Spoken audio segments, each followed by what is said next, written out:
Thanks for joining. My colleague Alexandra and I are going to kick off today. We're going to talk to you about contracts of employment, and essentially what we're going to cover is what has to be included in an employment contract under the law. Some of you may not realise that this actually changed slightly last year, but Alexandra is going to cover that in some detail, so I won't go into that here. She's going to look at post-COVID updates and some recommended clauses. She's also going to briefly cover what changes you need to make to your privacy notice and some post-Brexit considerations. In view of the recent pandemic, a number of employers have had to change terms and conditions. I'm going to have a chat with you about how best to do that, perhaps to avoid any sort of legal risks where possible. And then I'm going to have a look at, in the light of this morning's discussion about sort of retention of talent and the sort of employee movement which seems to be going on.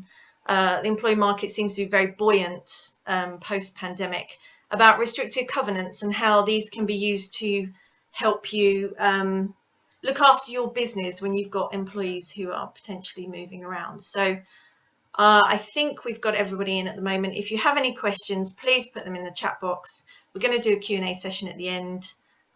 So we look forward to receiving your questions and making this as interactive as possible. So over to you, Alexandra. Great, thanks very much, Andrea.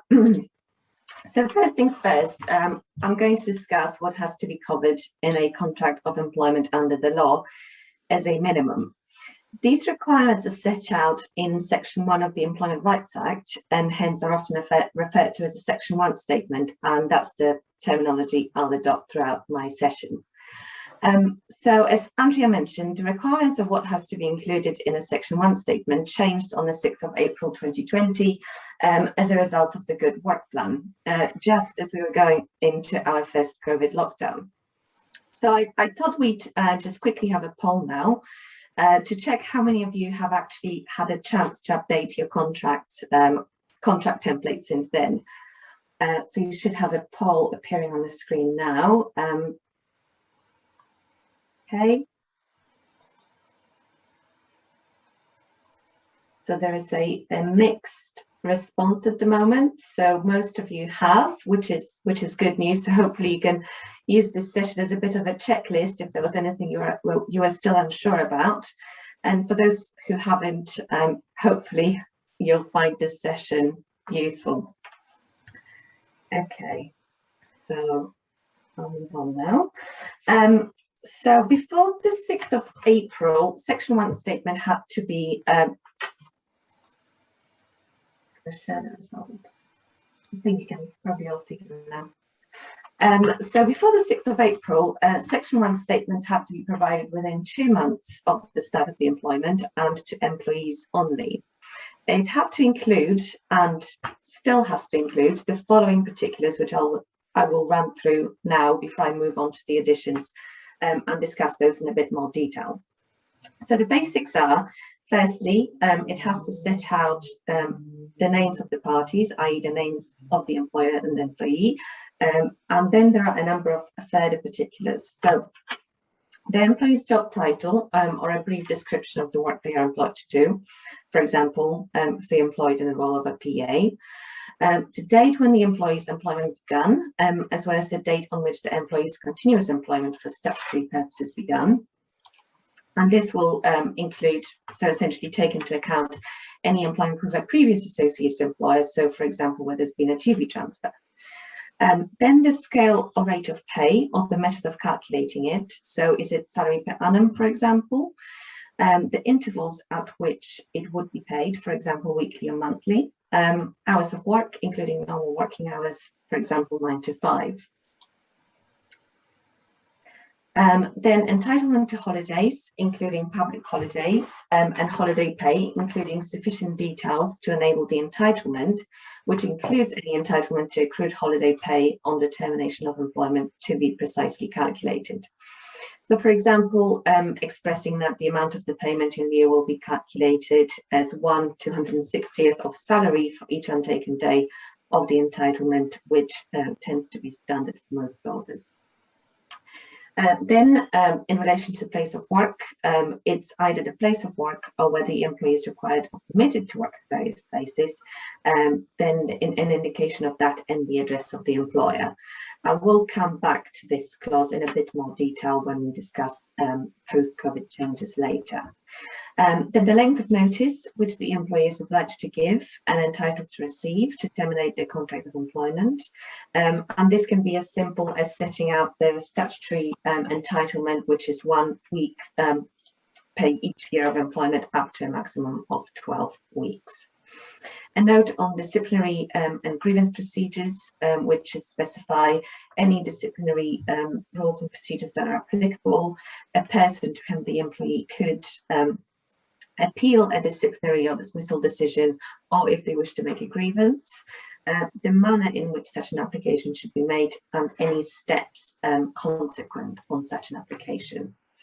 And then the last few, so terms and conditions relating to incapacity for work due to sickness or injury, including any provision for sick pay, pension and pension schemes, where the employment is not intended to be permanent, start and end dates of any fixed term, any collective agreements which directly affect the terms and conditions of employment, and lastly, whether the employee is required to work outside the UK for a period of more than 1 month, the details of this. So it would have to include the period which they're required to work outside the UK, the currency in which they're going to be paid, any additional pay or benefits by virtue of them working outside the UK, and any terms relating to their return to the UK. So hopefully all of those sounded quite familiar to all of you and didn't require much more coverage than that. And I'll be providing a checklist at the end in any case. But just before I move on to discuss the additions, just to flag a general principle, if there is no particulars in relation to any of the above, then this fact must be explicitly stated. So what actually changed on 6th of April 2020? As a result of the Good Work Plan, the requirements were expanded in several ways. So first, the requirement to provide the Section 1 statement now applies to workers, not just employees. So this is quite a big change because it will apply to 0-hours workers and casual workers, for example. So the obligation is much wider. Secondly, the timing. So previously, the statement had to be provided within 2 months of the start of the employment. Now it has to be provided on day 1. There are some limited exceptions to this in that some provisions can refer the worker to another reasonably accessible document, and some that can be provided in instalments within 2 months of the start of the employment. But all of these are fairly limited. Most of the information has to be provided on day 1. Now, these changes apply to all new starters on or after the 6th of April 2020, both workers and employees. Existing employees, but not workers, get the same rights if they request a statement or there is a change to their particulars from the 6th of April. So if a worker engaged before 6th of April approaches you now to ask for an updated statement, you wouldn't have to provide it, but you would if an employee did the same. Lastly, and crucially, in addition to the provisions I've just run through, Section 1 statement must now also include some additional provisions relating to hours of work, benefits, other paid leave, probationary period, and training. And I will spend a little bit more time covering each of these in turn. So, hours of work. Section 1 statement now requires to not only state the employee's normal working hours, but also the days of the week the employee is required to work. And when I refer to the employee, by the way, it's a bit of a shortcut because what I mean really is the worker as well. In reality, many contracts already did this. So, for example, specifying that the employee worked on Monday to Friday, or Monday, Tuesday, and Wednesday if they work part-time. But Section 1 statement must now also specify whether such hours or days are variable, and if they are, how they may vary and how that variation may be determined. So, for example, this would be relevant in a scenario where the employee works on a roster basis. It's unclear what level of detail is required in relation to variable hours to satisfy this requirement. But, for example, stating that the hours they are required to work will be determined by the manager, and details will be set out in a weekly or monthly roster for the team, and giving the timing of when this will usually be provided should satisfy that requirement. The key really is to be as specific as we can.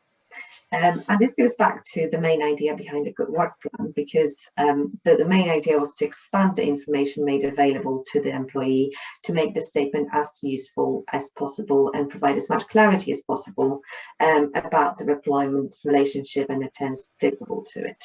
And this purpose, I think, has to be kept in mind when strict compliance with the new requirements is sometimes not possible. And we will see that when I discuss the next one. So benefits, section 1 statement must now include details of any benefits which will be provided to the employee which are not covered elsewhere in the statement.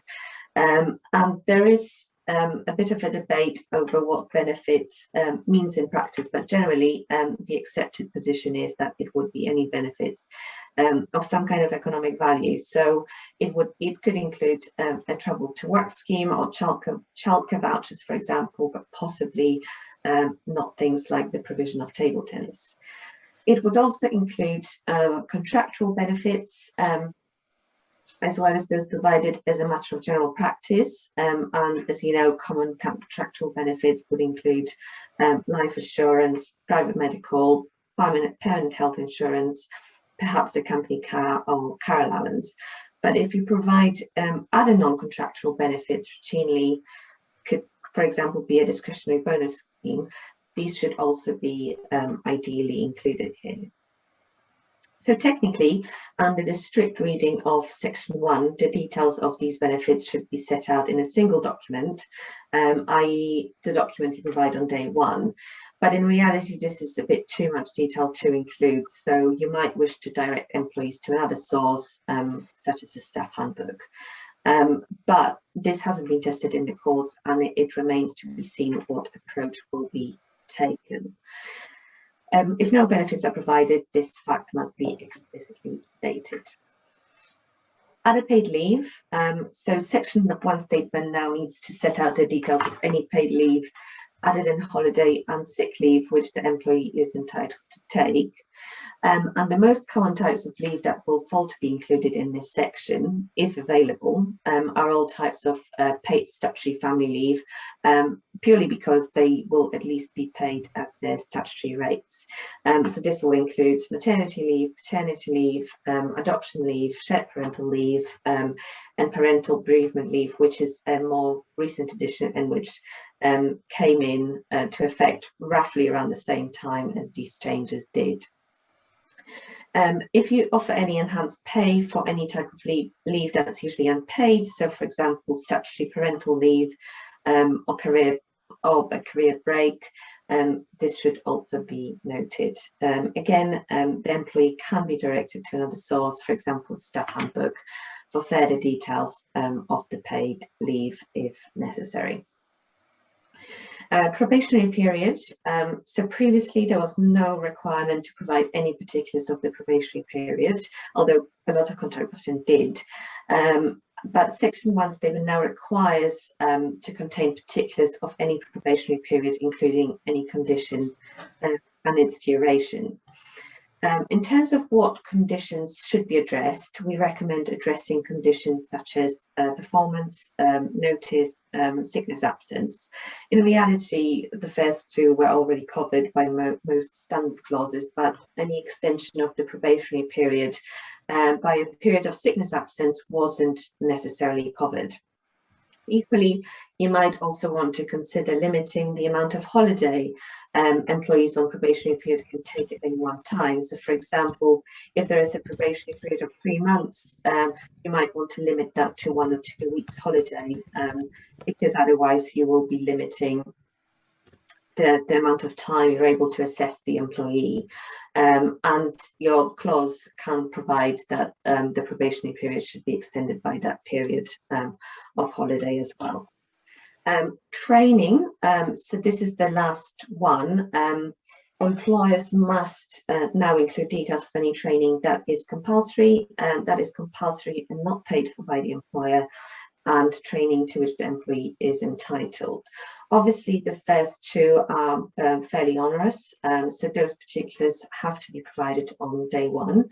But with regard to the last one, i.e. the training to which the employee is entitled, you have a choice in whether to set out the details in the contract of employment or another document, for example, the staff handbook. Again, if no training is provided, this fact must be explicitly stated. So in relation to timing, I mentioned that some of this information does not have to be provided on day one, and I'll provide a checklist, which you've just had a little snapshot of, on the next slide, and also it will be circulated after the session. But briefly, everything has to be provided on day one, except particulars that there are some particulars that may be contained in a reasonably accessible document, and that could be a staff handbook. So that those are the terms relating to sick leave and pay, other paid leave, pension and pension schemes, and any training entitlement provided by the employer.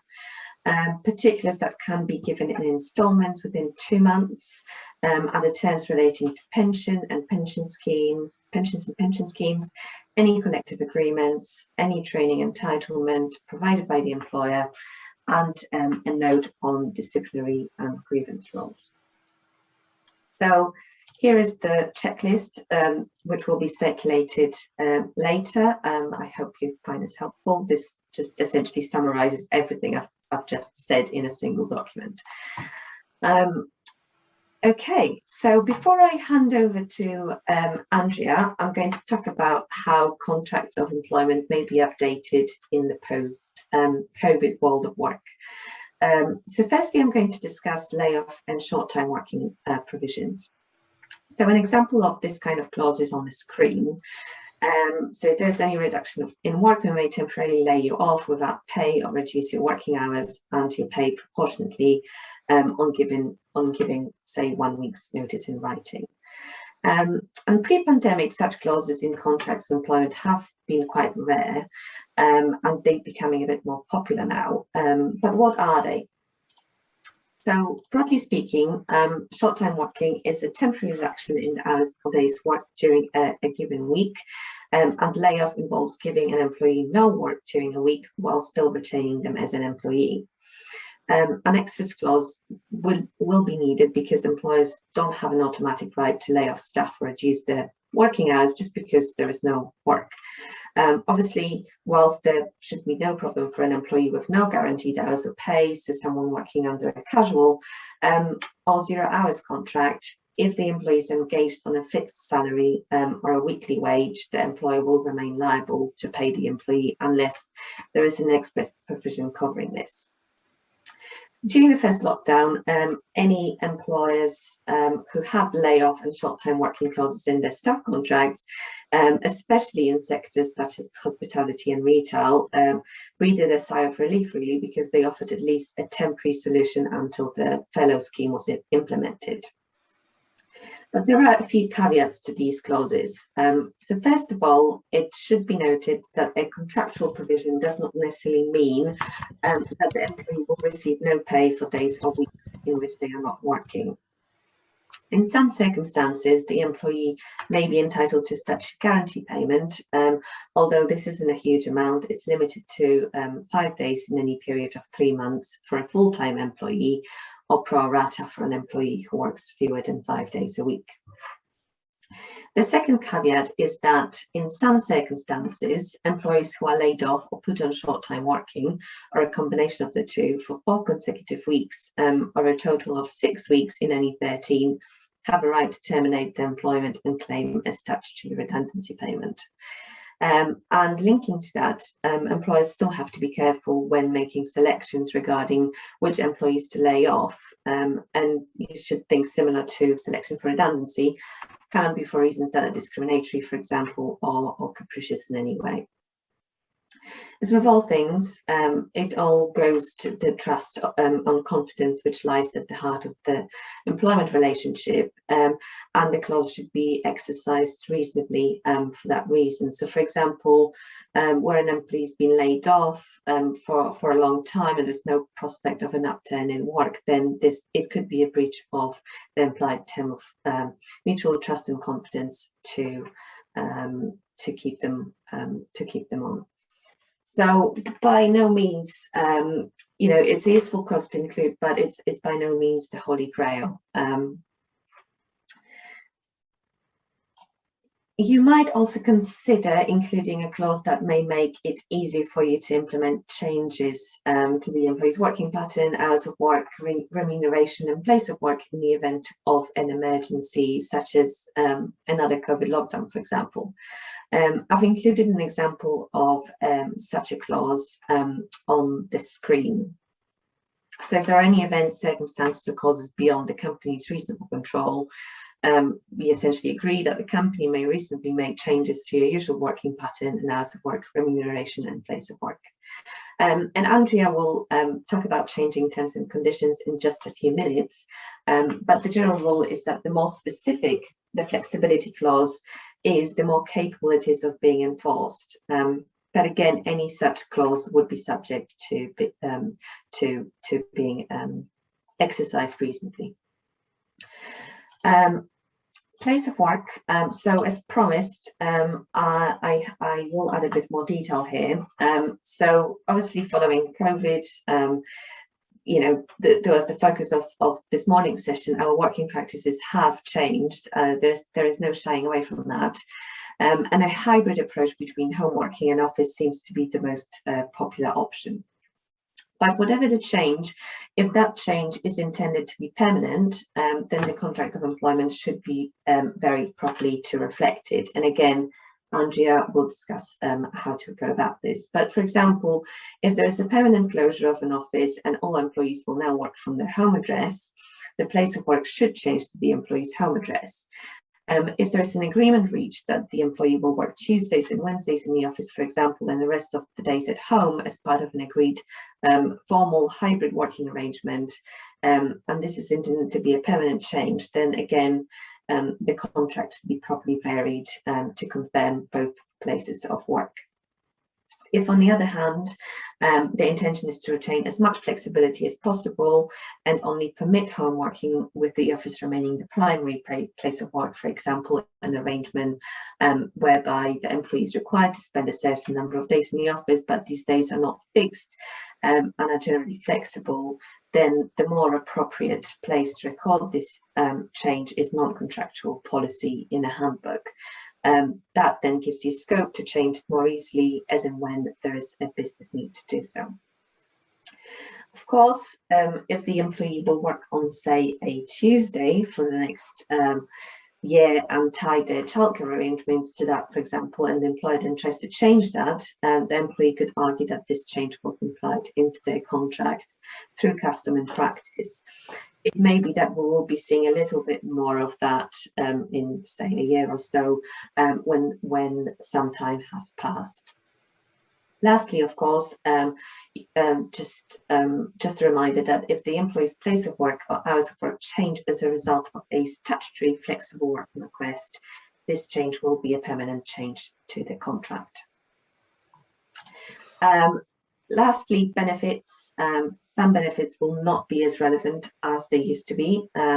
So again, this was discussed in this morning's session. So sort of building on that, for example, cycle to work schemes and season ticket loans are unlikely to have as much take up, but benefits that employees will value more could include private health insurance, for example, dental care and permanent health insurance. Wellbeing has also become a big focus recently, with employers formalising health and wellbeing strategies and investing in employee wellbeing initiatives such as employee assistance programs. And it's likely that employees are going to start to expect that. Some consideration will also need to be given to home working benefits. So several questions should be asked. Will employees be reimbursed for mobile and landline phone charges, telephone line rental, internet access? Will they pay a contribution towards the utility costs at their home, such as electricity? Will their travel expenses from home to the office be reimbursed? So probably not if seen as part of general commuting, but if, for example, the office is shut permanently, it may be seen as reasonable to cover the cost of expense of travelling to any in-person meetings. Will they have to submit itemised bills or any other evidence? And on the flip side, maybe you should confirm that you will not be covering any of these expenses.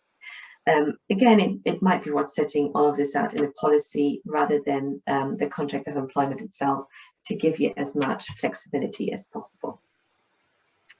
And just briefly, before I hand over to Andrea, privacy notices.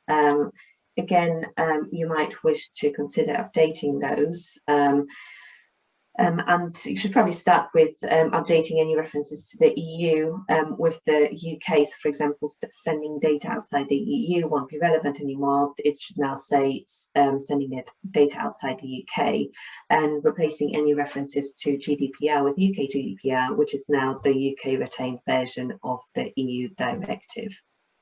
Again, all of these changes would have been happening around the start of last year, when we had, suppose, bigger things to worry about, although Brexit and COVID were both big items on the agenda. Then in the post-pandemic world, you should look at if the sort of data you are collecting and whether the way in which you are processing it has changed. So, for example, if you have started to collect vaccination data, so data about vaccination status, this is obviously really sensitive category data, and so you will need to update the privacy notices to reflect this.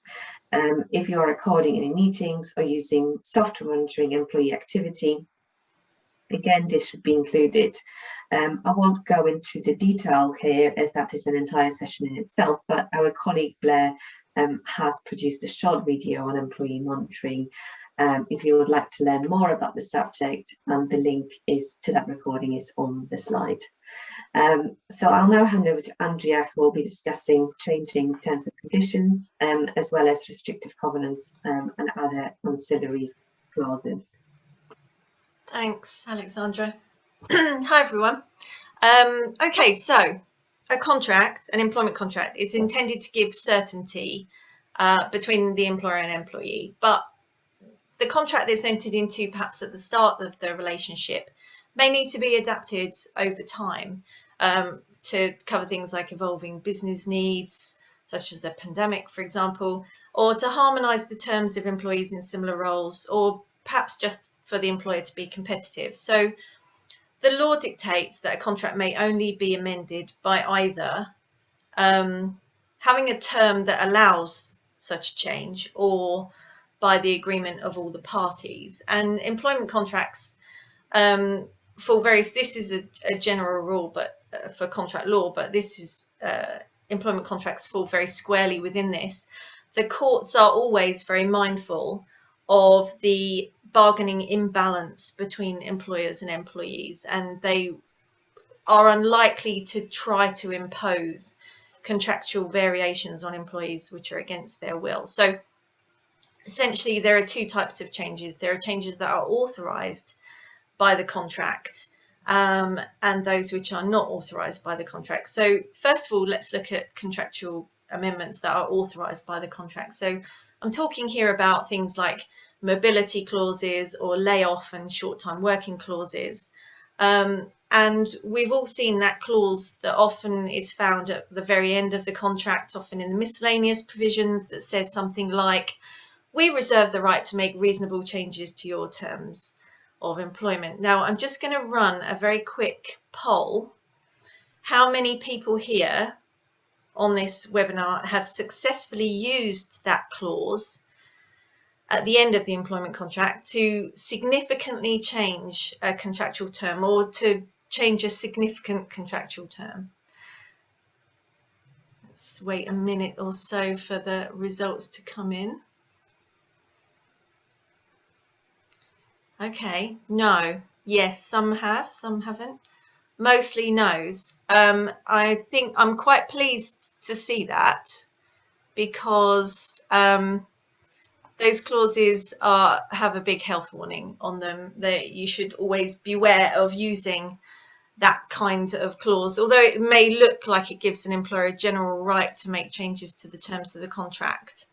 But it's a carte blanche, and it would be seen as evading the general rule about mutual agreement of amendment. So courts and tribunals will rarely, very rarely, enforce such clauses.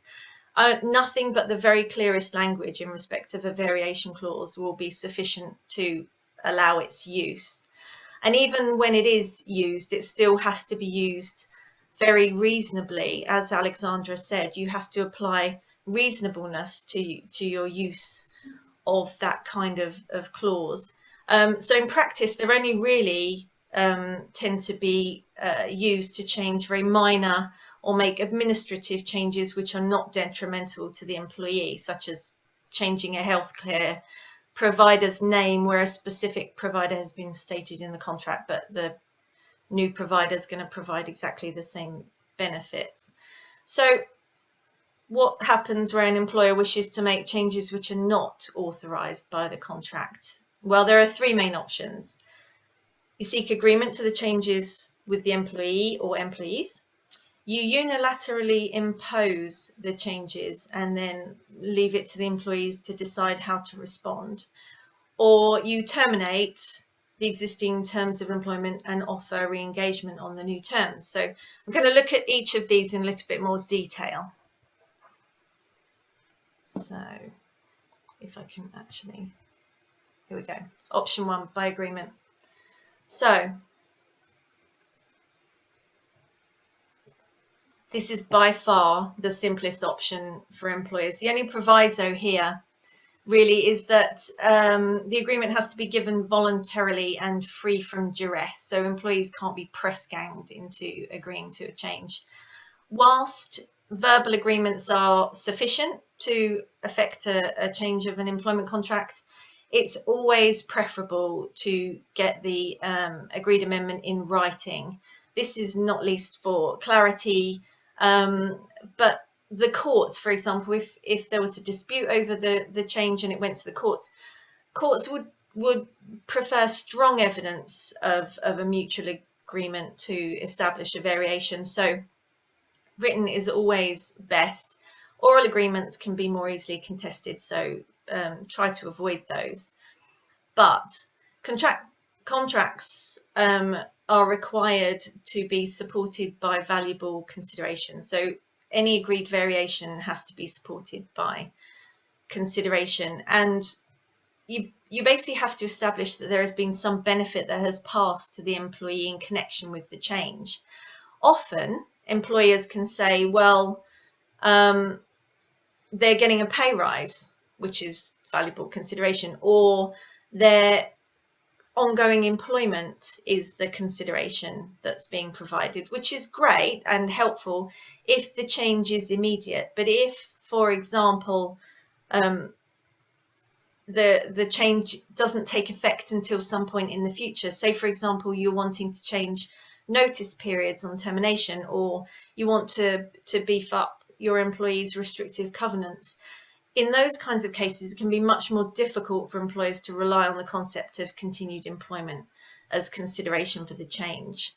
There's an argument about, by continuing in employment, that the employee has impliedly agreed to the change, but employment lawyers 9 times out of 10 will always suggest that if you're intending on making what's called a future variation, you should do so around sort of pay rise or bonus time, so that you can link those consideration payments, those additional payments, with the changes that you want to make. So our second option, unilateral imposition of the change. Well, this is technically a breach of contract. It leaves the employee to decide how to respond, and it basically relies on the conduct of the employee to establish agreement or not. So an employer who imposes a contractual change without the employee's express agreement will essentially be responded to by the employees in a number of ways. So the employee will probably either work under protest, they might try to resign and claim constructive dismissal, or they might simply refuse if it's possible, for example, a change of job duties or hours. They might just simply refuse to work under the new terms. So essentially, when you use this option, you're giving your employees, you're leaving it to them as to how to respond. Now, this is probably a seminar or a webinar in its own right, but I'll just briefly talk to you about, well, working under protest. It's not necessary for the protests to be continuous. They don't have to be systematic. As long as the employee has made it very clear that they do not agree to the change, and notwithstanding that they have to continue in work, they won't be found to have impliedly agreed to it, provided the circumstances do not suggest that they have subsequently changed their mind. How confusing is that? I mean, it's all going to be circumstantial and very factually based on what the employee does or does not do. Where an employee can successfully establish that the unilateral imposition of the terms has established a repudiatory breach of contract, they can resign and try to claim constructive unfair dismissal. Now, this has to be on the basis that there's been no affirmation of the contract. So if there's a fairly long delay between the breach and the employee's resignation, this could be an affirmation of the contract. An employee protesting that about the change won't be sufficient to show non-acceptance of the change for the purposes of a constructive dismissal claim. They may well forfeit their rights to claim constructive dismissal by their actions if they don't understand the law in relation to the fact that you have to have a repudiatory breach, you have to resign in response to that breach, and you have to do that without undue delay. So those are the three elements that you have to have for that kind of a claim. The last element is where an employee can just refuse to work under the new terms, but obviously this only relates to things where that's actually possible, as I said, job duties or hours of work. And interestingly, where an employer seeks to impose a package of interrelated new terms, employees can't cherry pick some and refuse others. It's either the package or nothing. They either refuse them all or accept them all. They're not allowed to pick and choose. So the last option, not necessarily the last option. Often this is the option that is followed by employers if express agreement has not been reached. Termination of the existing contract and the offer of continued employment on new terms. Provided the employer has served due contractual notice or bought out that notice with a payment in lieu, they won't be liable for a wrongful dismissal claim. But they are potentially liable for an unfair dismissal claim, even when the employee continues or determines that they accept the offer of the new terms. However, an employer can defend an unfair dismissal claim on this basis if they can establish a potentially fair reason. The potentially fair reason in this instance is often some other substantial reason. And as long as the employer has a sound business reason for dismissing an employee who refuses to accept a change in terms, they should actually be able to establish a SOSA reason. One point I just want to make here is that an employment tribunal are not allowed to basically substitute their own view for that of the employer in terms of what they consider reasonable or a sound business reason in the circumstances. They have to look at what a reasonable employer would consider to be a sound business reason.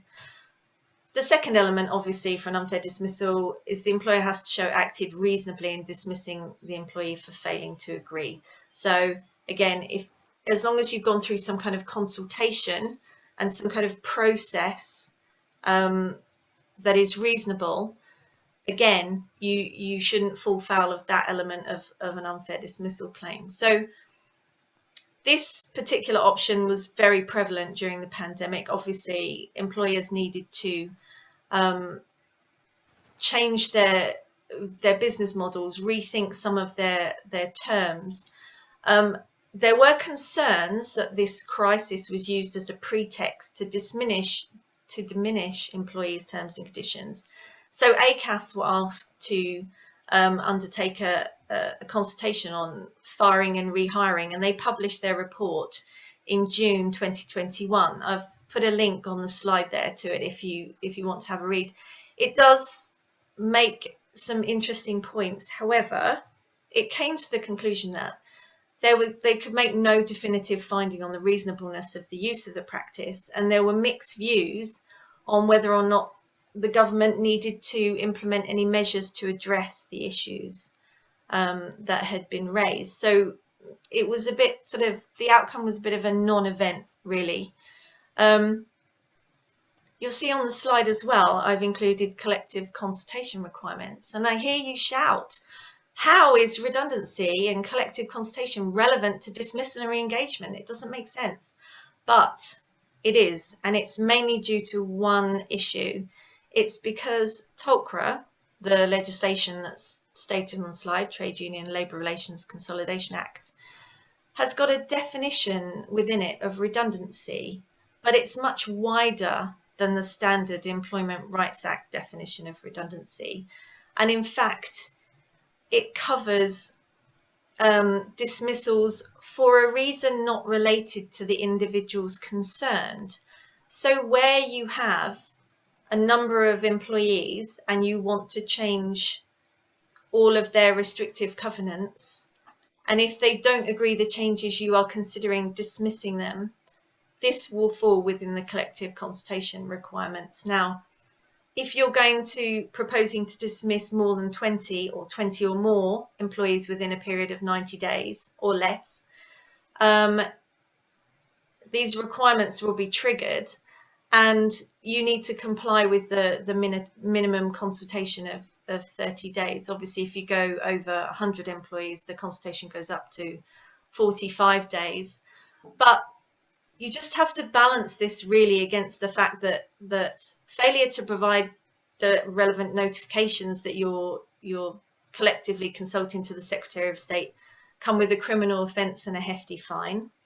And in addition, failure to comply with these obligations can result in the employer being ordered to pay 90 days actual pay to each affected employee. So it's worth thinking about, particularly if, for example, you've recently run a redundancy process in the last couple of months and you've dismissed, say, 15 employees, and then you're perhaps looking at changing the contracts of another 10 employees, but you think that they're all going to be quite difficult about it and you might need to dismiss and re-engage. You're going to implement the collective consultation requirements right there. So it's just something to be aware of. So I'm going to move on now to post-termination restrictive covenants.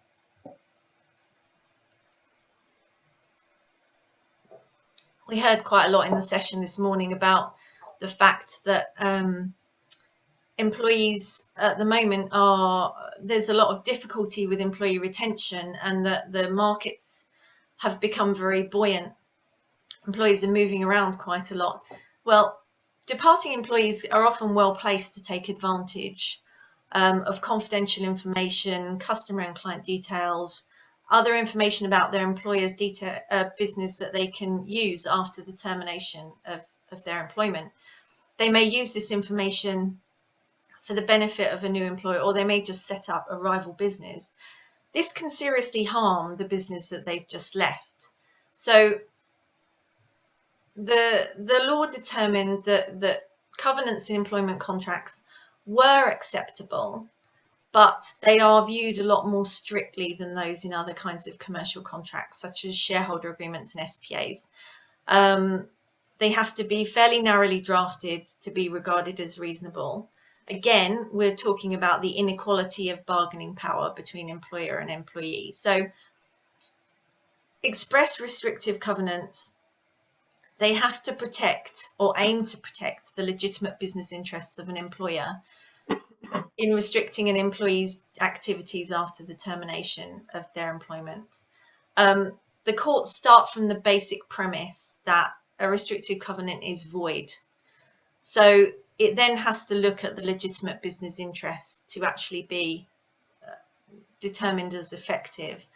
And legitimate business interests are often stated in the preamble to the restrictive covenants themselves: protection of confidential information, customer-client relationships, and trying to maintain a stable workforce, keeping your key employees also under your roof rather than departing with their colleagues.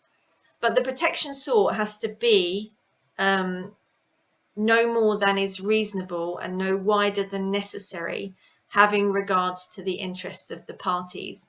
All sounds a bit vague, but there has been an awful lot of legislation and an awful lot of case precedent that has come through the courts on restrictive covenants, which is why we advise, and I'm going to talk to you a bit about best practice in a minute,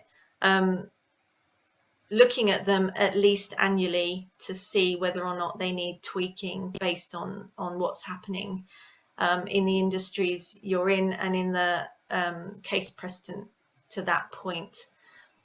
So there are a number of different kinds of restrictive covenant.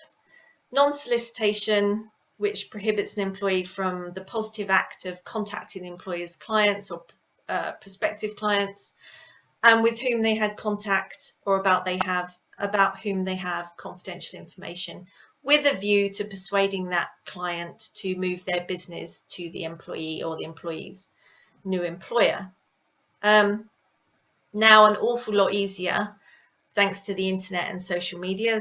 You don't tend to see non-solicitation covenants by themselves in employment contracts anymore. They are often go hand in hand with a non-dealing provision, which effectively helps police the non-solicitation provision, in truth.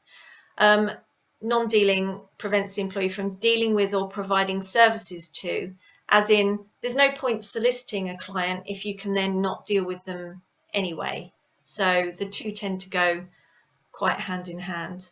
You don't tend to see one without the other in contracts that have been drafted in about the last 10 years, not least since the post-financial crash, which is when restrictive covenants really did start to come to the fore and be included much more commonly in employment contracts. Non-poaching, as I said, helps stabilise the workforce, prevents the employee from poaching their employer's staff. Very, very relevant in people-based businesses, but you do have to define the categories of employee that you're looking to protect: senior or managerial levels, specific sales staff, client-facing staff, for example. Only if your business is quite small will you get away with not having the key employee category quite defined. There are other kinds of covenants that are also coming to the fore now. We're seeing a lot of non-interference clauses, which stops the employee from interfering with the employer's suppliers, which is relevant where the relationship with the suppliers is crucial to the success of the business. We're also seeing, in conjunction with non-poaching, team move prohibitions, which stop a number of employees all going or following each other to the same competitive business within a certain period of time. And these are being found to be sort of valid on a more regular basis. But the non-competition clause, this is sort of the jewel in the crown, was described by a judge in a case as the most powerful weapon in an employer's armory. It's considered to be the most draconian, obviously, as it prevents an employee from effectively working and earning a living for a defined period after termination. So as a result, these are traditionally harder to enforce than other restrictions, and they have to be very specifically and narrowly drafted. They are likely to be enforced in particular circumstances. For example, where you have confidential information and you're not able to give that information sufficient protection through confidentiality and confidential information clauses. A restriction against carrying out that activity at all for a competitor is more realistic and much easier to police. Where you have an employee whose influence over customers and suppliers is very great, and the only effective protection to ensure they're not engaged the only effective protection for your business is to ensure that your former employee is not engaged in similar activities for a competing business is another instance in which these kinds of clauses have been found to be enforceable. Drafting is the key when it comes to any restrictive covenant, but particularly non-competes. So you may have heard of the Egon Zehnder, the EZL and Tillman case. July 2019, the business world gave a palpable sigh of relief because the Supreme Court handed down a unanimous decision on effectively what was non-compete drafting. It was the first restraint of trade case to actually reach that higher level court in more than a century. The clause itself was drafted in fairly narrow and quite standard non-competition terms, but Ms. Tillman contended that this covenant was an unreasonable restraint of trade because it prevented her, she said, from obtaining a shareholding in a competitive business. And this was when she had been allowed to have a shareholding in a competitive business during her employment, but she said that this clause prevented her from doing so post-termination. There were two central issues to this covenant: whether the words "interested in" unreasonably prevented her obtaining this minor shareholding in a competitive business, and secondly, if that wording was unreasonable, could it be severed from the covenant and the covenant still make sense? So the Court of Appeal had determined that the clause was unenforceable, and everybody, I think, in the business world waited with bated breath to see whether or not they were going to have to urgently redraft their restrictive covenant clauses. However, the Supreme Court handed down its decision and common sense had prevailed. Whilst it determined that the clause was unenforceable as it did preclude the shareholding, it referred to there was a shareholding carve-out that perhaps hadn't been drafted as well as it could have been, but we often find now, and we always draft our non-compete covenants with a certain number of carve-outs to try and make them more reasonable. And one of those carve-outs is to allow a minor shareholding of up to 5% in any business listed on a domestic stock exchange. So that covers that off. So it was okay. But perhaps more significantly, the court gave itself wider powers to reduce the scope of the restriction to what they considered reasonable.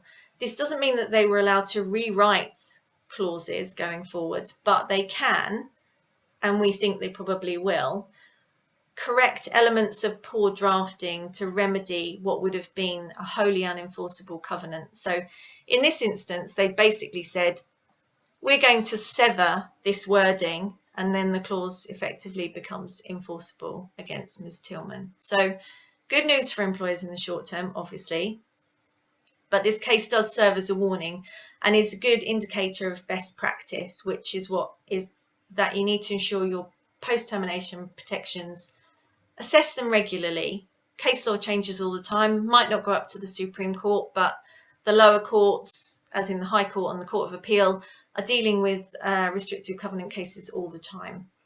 Tailor them to those who they relate to. Do not have a blanket suite of covenants that you have for your sales staff right up to your executive directors.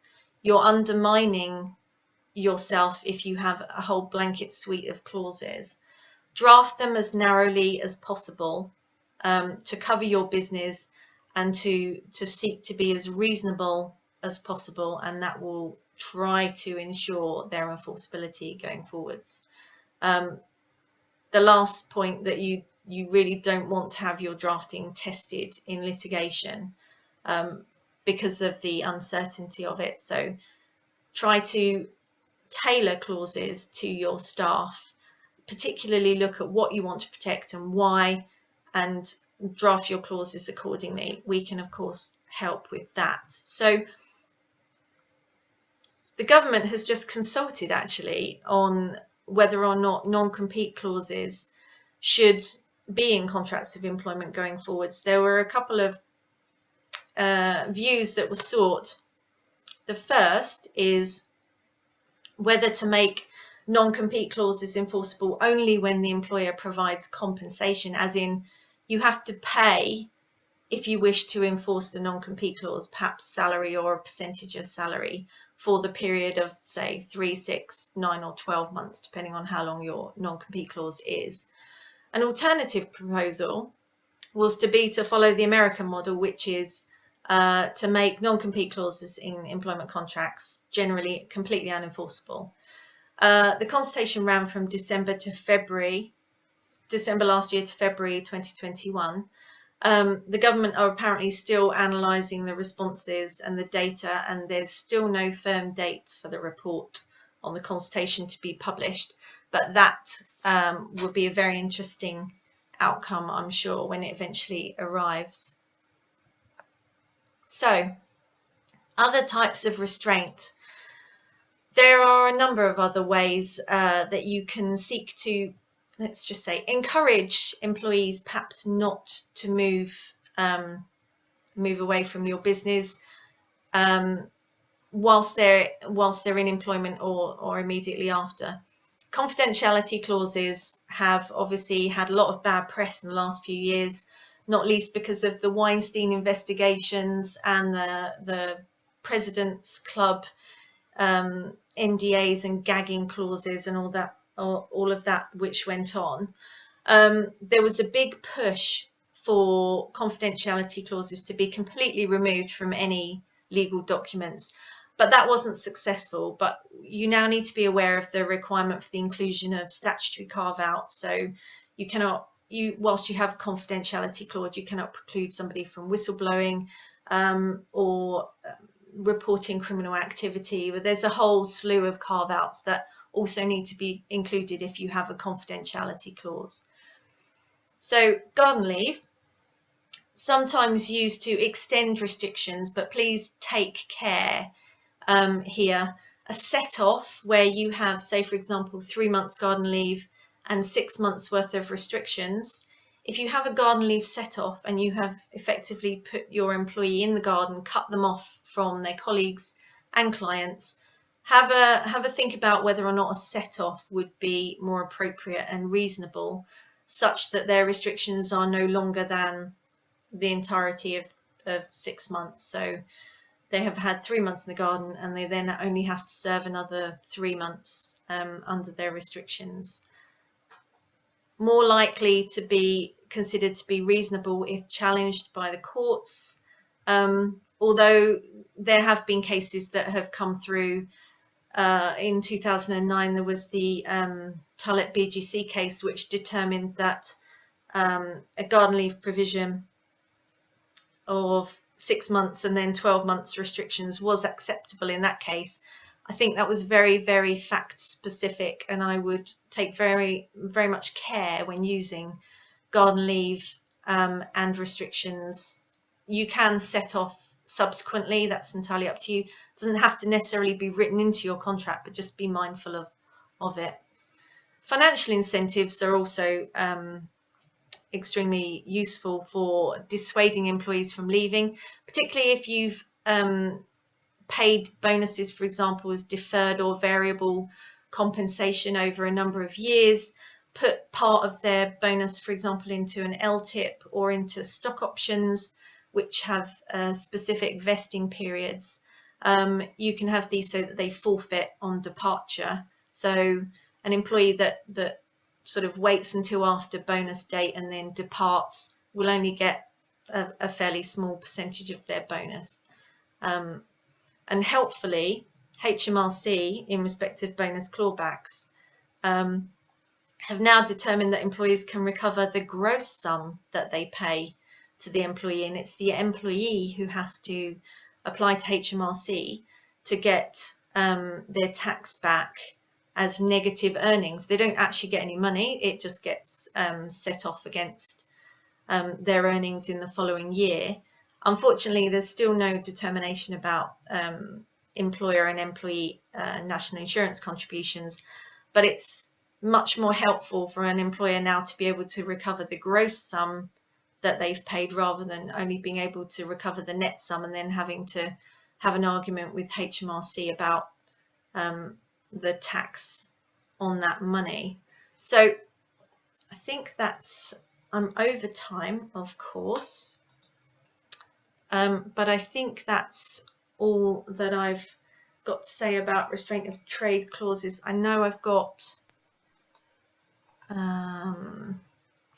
some questions in the chat.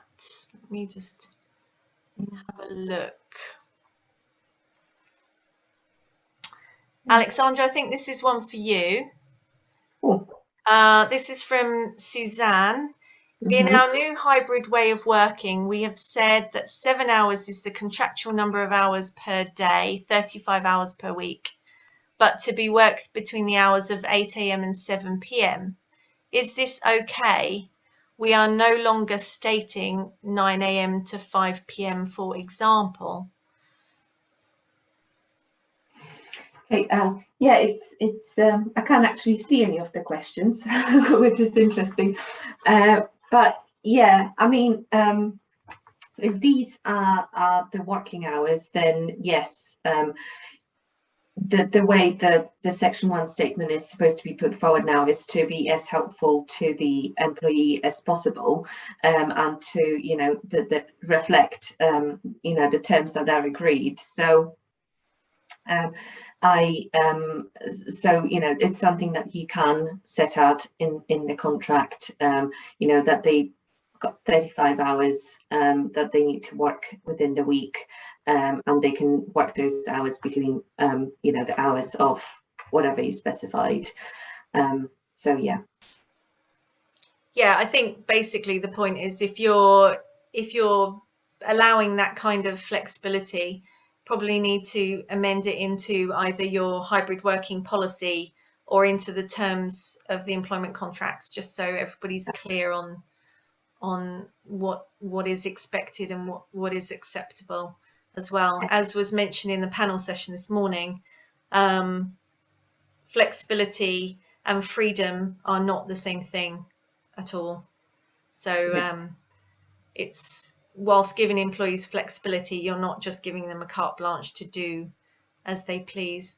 Does anybody have, does anybody want to come off mute and ask any questions at all?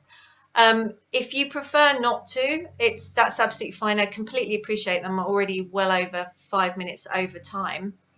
Let me just go to Alexandra and myself's email is at the end here, and also our phone numbers. If you have any questions that you want to raise and you don't really want to raise them during the webinar now, that's absolutely fine. If you want to email Alexandra or me or phone us and have a chat, that's absolutely great. We would be delighted to hear from you. I think I definitely have a couple of slots left for the one-to-one sessions. Tomorrow morning, I think, is my available time. So please do speak to our events team and book in on those if you have any questions that have come out of today's webinar. Right. I think this afternoon's session kicks off at 1:30.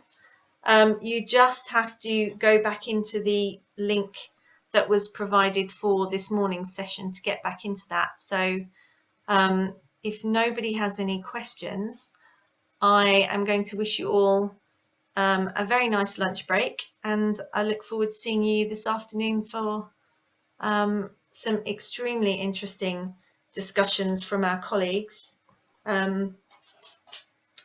about legal issues as a consequence of the pandemic. Thanks, everyone. Thanks, everyone.